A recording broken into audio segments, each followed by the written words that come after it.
하나님 말씀은 민수기 10장 29절로 11장 9절 말씀입니다.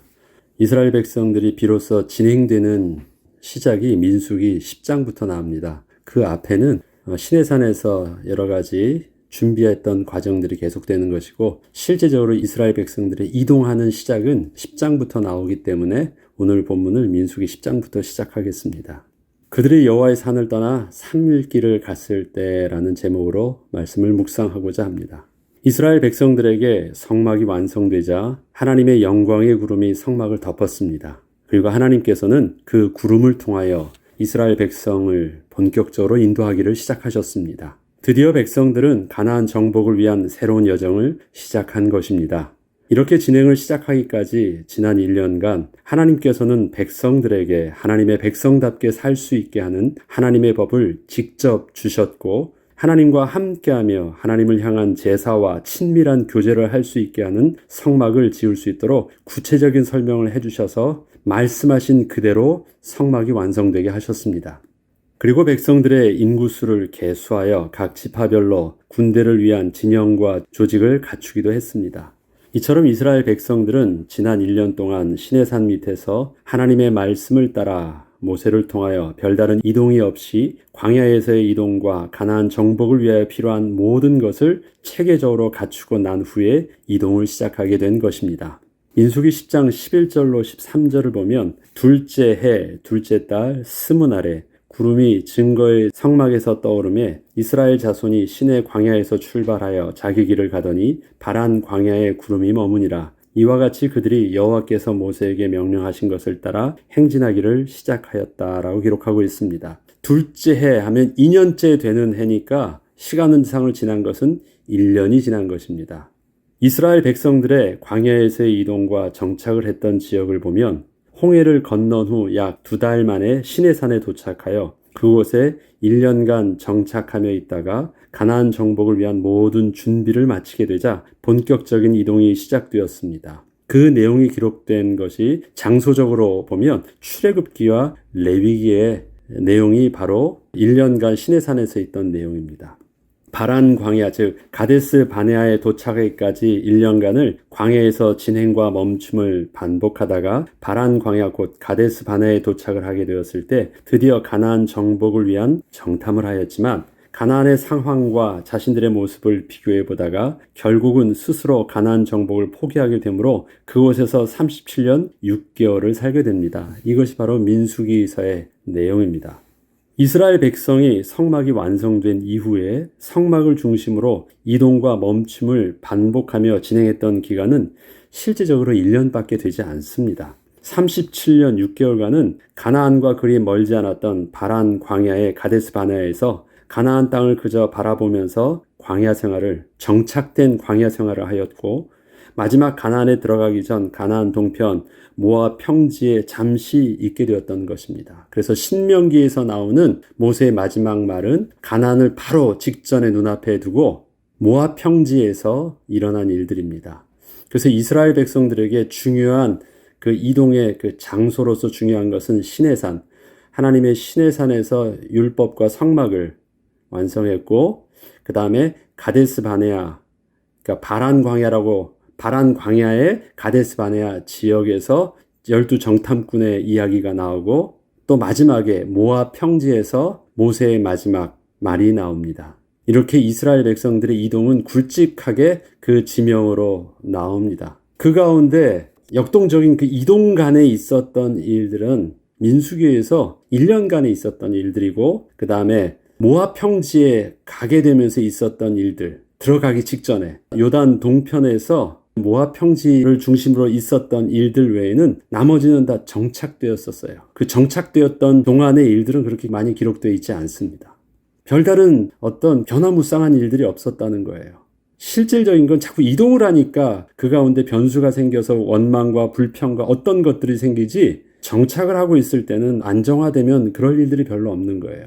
우리가 생각할 때 광야 40년 하면 40년 동안 끊임없이 이동과 멈춤을 반복한 것처럼 보이지만 그렇지 않습니다. 실질적으로 이동과 멈춤이 진행됐던 것, 하루나 이틀, 그 다음에 일주일 이렇게 역동적으로 이동과 멈춤이 진행됐던 것은 오늘 본문처럼 시내산에서 떠나서 가데스 바네에 이르기까지 한 1년 정도를 그렇게 했고 가데스 바네에 도착해서는 그런 일이 없었습니다. 그리고 37년 정도 지난 후에 모압 평지에 가서 또 그랬었습니다. 이건 굉장히 우리에게 중요한 의미를 담고 있습니다. 이렇듯 광야 생활에서의 이야기는 거의 짧은 이동 기간 중에 있었던 일입니다. 오랜 정착 기간 동안에 있었던 일이 아니었습니다.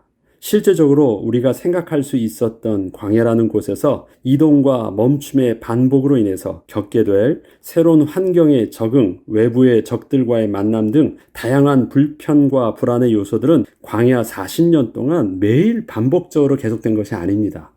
나름대로 광야에서도 안정된 삶을 그들은 살고 있었어요. 이동을 하지 않고 오랜 기간을 정착하여 살게 되면 그 환경에 점점 적응을 하게 되고 불편하고 부족했던 것들도 나름대로 해결되기 시작하면서 초기에 있던 불안감이 사라지게 되므로 나름 안정적으로 살게 되는 것입니다. 뭐든지 처음이 힘든 것이지 어느 정도 살게 되면 그렇게 적응을 해요. 이처럼 광야 생활 40년의 기간을 실제적으로 따져보면 저들이 자신들이 생각했던 그러한 불안과 두려움으로 인하여 원망과 불평을 할 수밖에 없었던 기간은 그리 오랜 기간이 아니었던 것입니다. 저와 여러분의 삶에도 보죠. 매일 그렇지 않잖아요. 힘들었어요. 그리고 시간이 지나가니까 이렇게 또 어떻게 살게 돼요. 별 문제 없었어요. 그리고 또 나름대로 살고 있는데 갑자기 또 변수가 와. 그러면 또 세상이 또 막 뒤집어져서 막 하는 것 같아요. 근데 우리의 인생을 따지고 보면 그러한 순간순간들이 길지는 않은 거예요. 인생 전체로 볼 때는. 그런데 우리는 그것만 생각하니까 그것이 내 인생의 전부인 것처럼 보이지만 사실은 그렇지 않았어요. 그것은 그때 변화의 순간이었고 상황이었을 뿐이지 그것이 우리의 삶은 아니었던 거예요. 이스라엘 백성들의 광야 40년이 그런 것입니다. 40년 하니까 길어 보이지만 40년이 그렇지가 않았어요. 자, 그러면 이동했을 때 오늘 처음 시작의 모습이기 때문에 특별히 이것이 중요한 것인데 모세가 호밥에게 함께 동행하기를 요청하는 것으로부터 시작합니다. 민수기 10장 29절로 32절을 보면 모세가 모세의 장인 미디안 사람 루엘의 아들 호밥에게 이르되 여호와께서 주마하신 곳으로 우리가 행진하니 우리와 동행하자. 그리하면 선대하리라. 여호와께서 이스라엘에게 복을 내리라 하셨느니라. 호밥이 그에게 이르되 나는 가지 아니하고 내 고향 내 친족에게로 가리라. 모세가 이르되 청하건대 우리를 떠나지 마소서. 당신은 우리가 광야에서 어떻게 진칠지를 아나니 우리의 눈이 되리이다. 우리와 동행하면 여호와께서 우리에게 복을 내리시는 대로 우리도 당신에게 행하리이다. 호밥은 모세의 장인의 아들로 모세와는 처남이 됩니다. 호밥은 광야 생활에 아주 익숙한 자였기에 실제로 백성들을 이끌고 광야 생활을 시작하는 모세에게 많은 도움을 줄 수 있는 자였습니다. 모세는 간절히 요청해 보았지만 호밥은 완곡히 거절하고 자신의 친족에게로 돌아갔던 것입니다. 사실 모세도 광야에서 40년을 생활했잖아요. 그러나 모세가 생활했던 건 단순히 양을 치면서 그렇게 장인어른 집에서 있었던 것이고 광야 생활의 실질적인 기술과 능숙했던 모습은 그 장인어른의 아들이었던 호밥이 있었기에 그것을 아주 정중하게 부탁을 한 것입니다. 모세는 하나님의 주권적 인도하심을 불순종하거나 부정한 것은 아니었습니다. 그렇지만 하나님께서 새로운 한 장소로 이동케 하셨을 때 그러한 새롭고 낯선 환경에서 그 장소에 맞게 어떻게 순발력 있게 대처하며 백성들을 지시해야 할지는 모세도 너무 낯설었기에 광야 생활에 아주 익숙했던 호밥의 도움이 필요했던 것입니다. 이동을 해야 됐잖아요. 그러면 이동할 때마다 다양한 변수가 발생합니다. 상황 대처 능력이 모세는 약했던 거예요.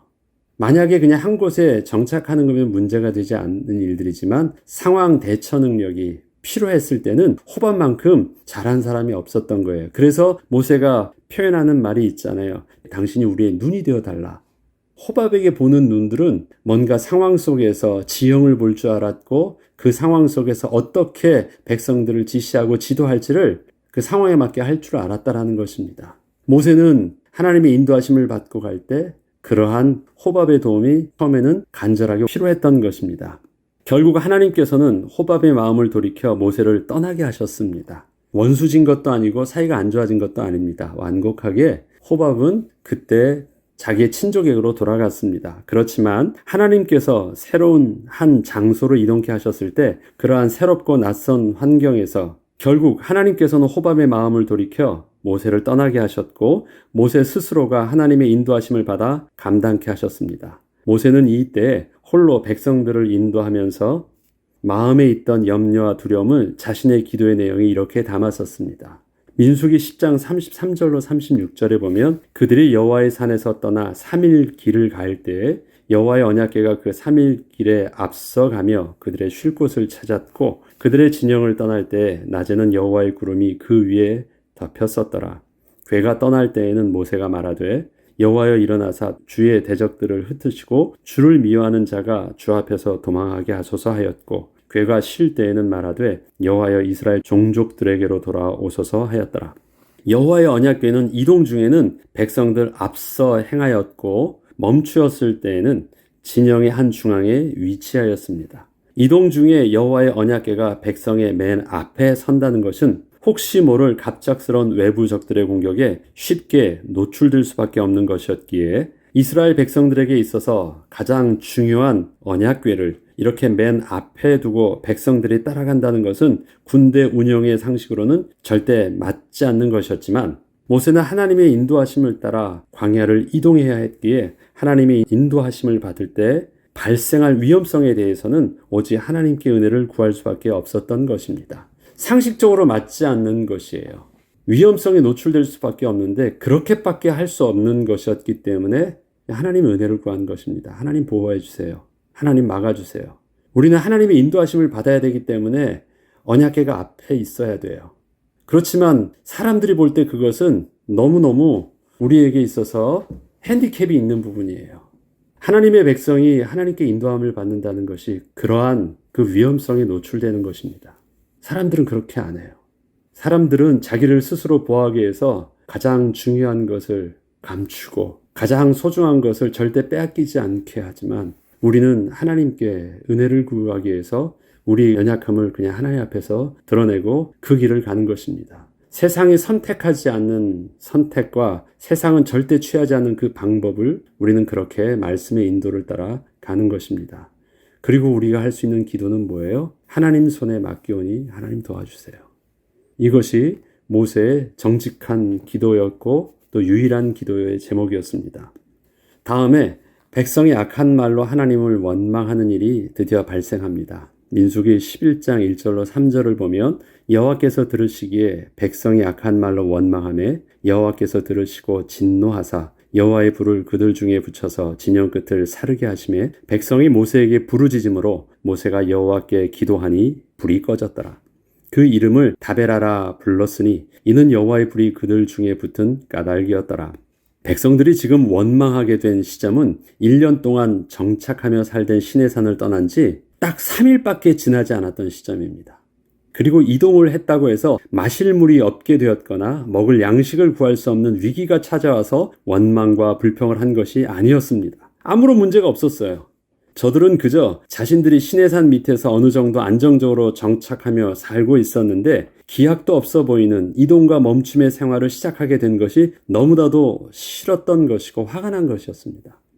이스라엘 백성들은 이제껏 출애굽의 관점에서만 자신들을 보고 있었기에 애굽을 나올 때의 모든 불안감들이 다 해결되었던 시내산에서의 그 정도의 정착 생활만 되어도 어느 정도 만족할 만한 했던 것이었는데 갑자기 새롭게 다시 모든 안정된 삶을 또 뒤집으려 했기에 화가 난 것이었습니다.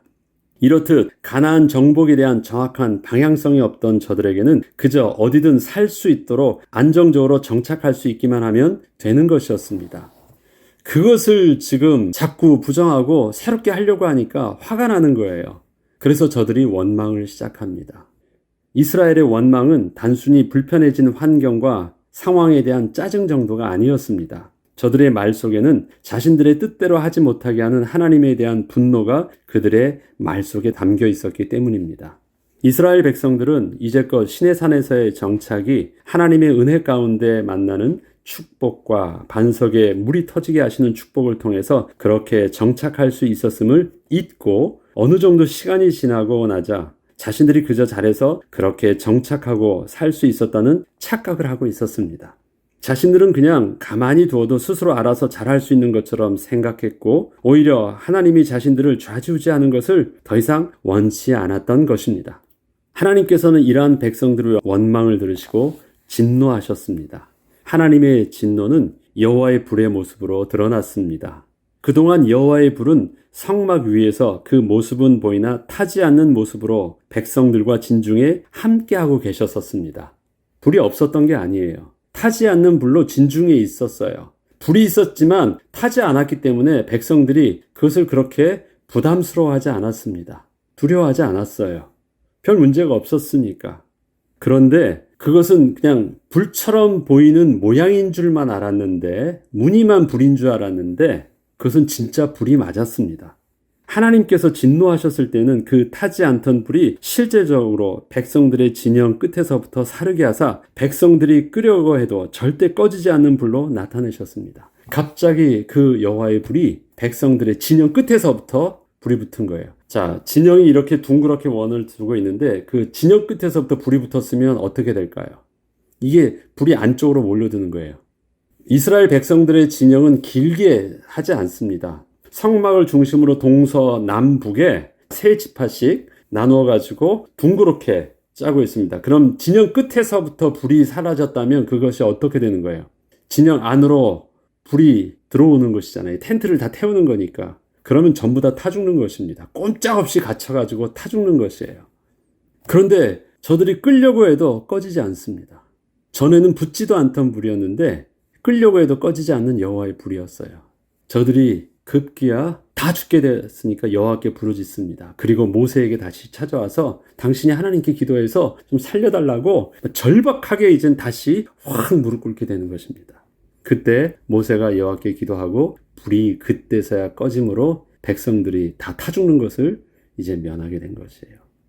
그동안 그 불에 어느 누구도 해를 받지 않고 타지 않았던 것은 하나님의 은혜의 보호하심이었지 그것은 분명히 실제적인 불이었다는 것을 저들이 깨닫게 됩니다.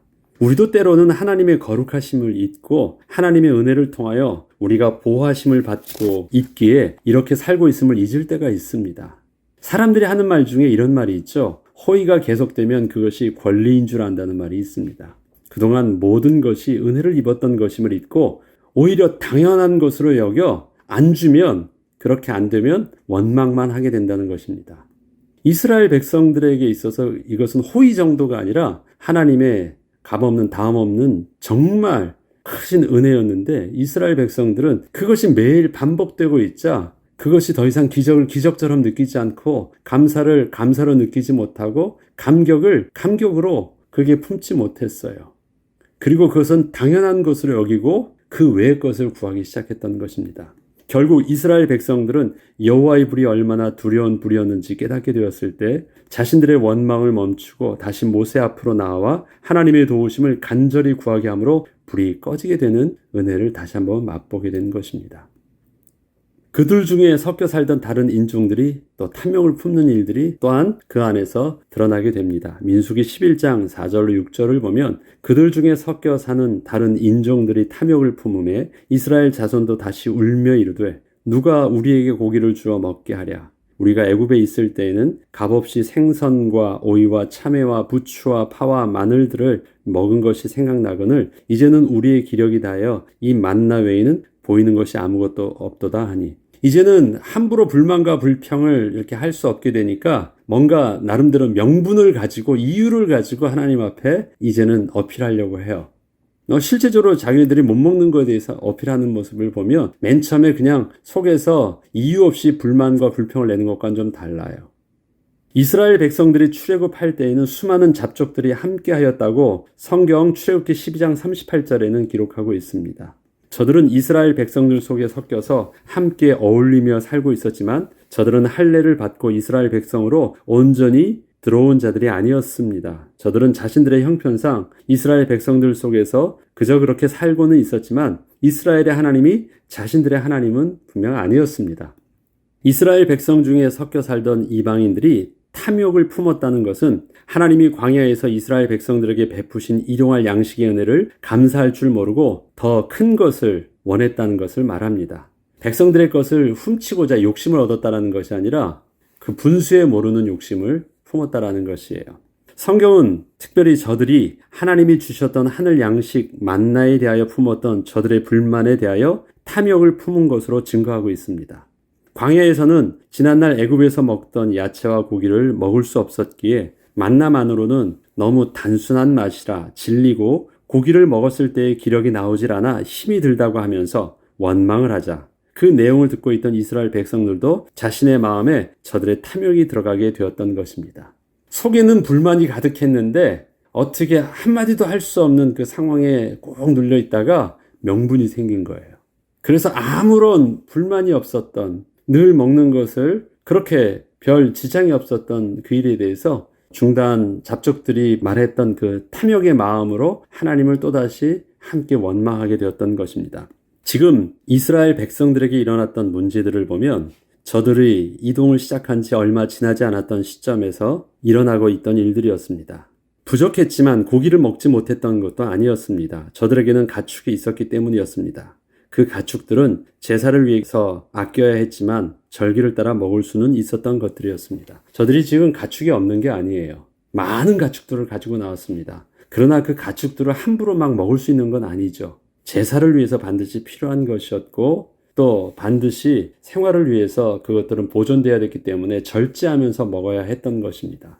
이것은 뭐냐면 저들이 고기를 먹지 못한 건 아니에요. 절기가 있었고 필요에 따라서 먹었는데 그 양이 적었을 뿐입니다. 그것과 더불어 만나를 늘 먹었습니다. 성경은 특별히 그 만나에 대해서 잘 기록하고 있습니다. 만나를 보니까 그렇게 맛없는 것도 아니었고요. 다양하게 요리를 해서 다양한 방식으로 튀겨 먹든 삶아 먹든 아니면 반죽을 해서 구워 먹든 나름대로 그렇게 해서 먹을 수 있었던 것들이었습니다. 전혀 문제가 없었던 것인데 저들이 애굽에 있었던 것과 비교해서 그것과 다르다라는 것으로 불만을 하고 있었습니다. 사실 저들이 애굽에서 그렇게 마음껏 먹을 수 있었던 것도 아니에요. 그때는 정말 죽도록 노동을 했어야 했던 그 대가를 통해서 조금 배급으로 받을 수 있었던 것인데 마치 애굽에서는 마음껏 먹던 것들을 지금은 하나님이 하나도 안 주신다고 말해요. 사실은 지금 먹고 있는 모든 것들이 하나님이 아무 대가 없이 은혜로 주시는 것들이었는데 오히려 그것을 정반대로 하나님께 불만을 표하면서 탐욕스러운 마음으로 하나님께 요구하고 있는 것입니다. 사실은 지금 이들은 고기나 야채를 구하고 있는 것이 아니라 하나님 앞에 불만을 이런 식으로 표현하고 있는 것입니다. 성경은 저들의 모습을 탐욕이라고 표현하고 있는 것은 주신 은혜를 감사하지 못하고 분수에 맞지 않는 더 큰 것을 요구하고 있었기 때문이었습니다. 하나님이 주시는 일용할 은혜와 양식들이 부족함이 없었는데 다른 것을 요구했어요. 그것이 탐욕이라는 것이에요. 오늘 이스라엘의 백성의 모습을 보면서 혹시 우리의 모습 속에서 그러한 악함과 그러한 탐욕의 모습은 없었는지 스스로 되돌아보는 또 하루가 되기를 우리가 기도해야 되겠습니다. 오늘 이스라엘 백성들이 떠나자마자 발생했었던 두 가지 저들의 성품이 있죠. 하나는 악함입니다. 자기 마음대로 안 했다라는 것 때문에 일어났던 자기가 왕 되려고 했었던 것. 그 마음속에서 하나님 앞에 품었던 그 마음은 악함이라고 표현하고 있습니다.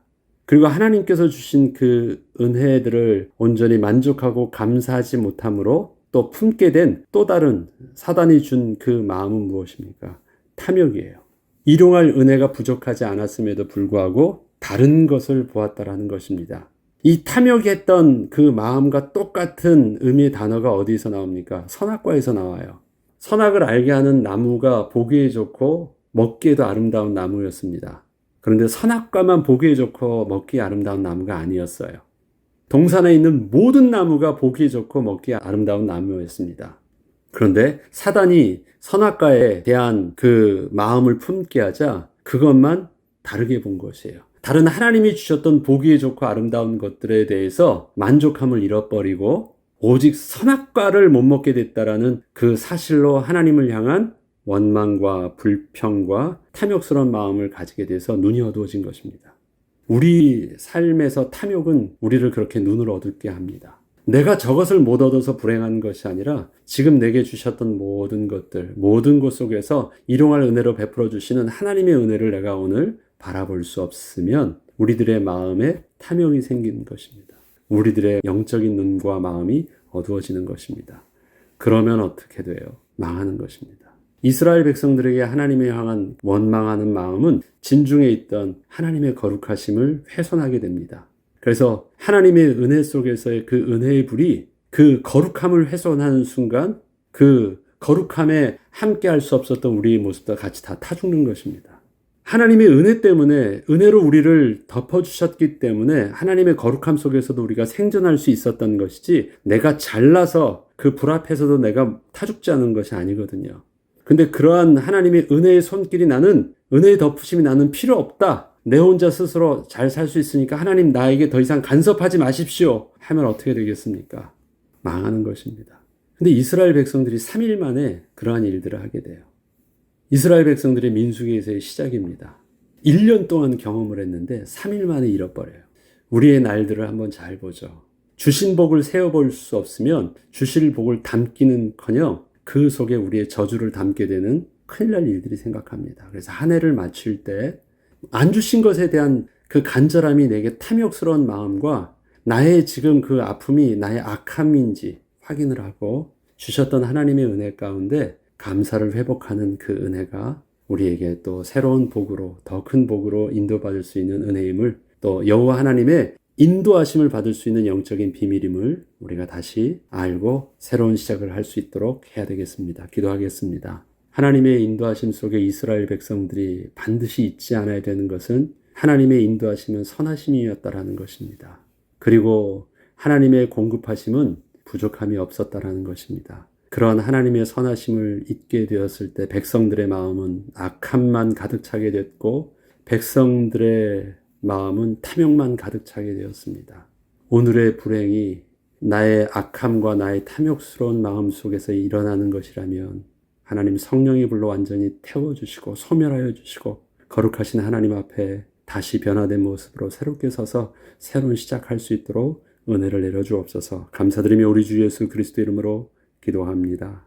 아멘.